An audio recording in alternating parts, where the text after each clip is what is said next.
Welcome to Blizzard Fire. We hope this video helps fire up your solution. You start now, check prerequisites, and open the activity immediately. You need the GoGauntlet pass and a capable guardian at or above Power 1, 200. This ensures damage benchmarks and loot scaling. Once done, assemble a focused loadout, primary for ad clear, heavy for boss DPS. Make sure to stock 10 plus keys, 5 ammo synths, and 3 upgrade cores. These let you complete runs efficiently and maximize drop chances. From here, cue the correct mission variant and commit to the run.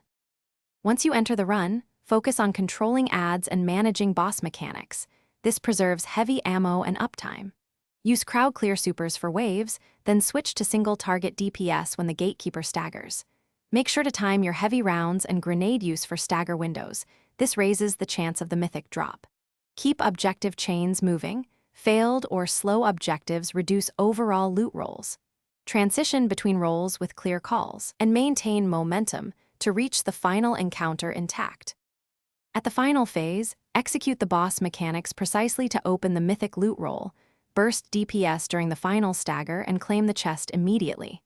If you don't receive the Gatekeeper shotgun, rerun. Mythic RNG requires persistence, so trade time for increased attempts.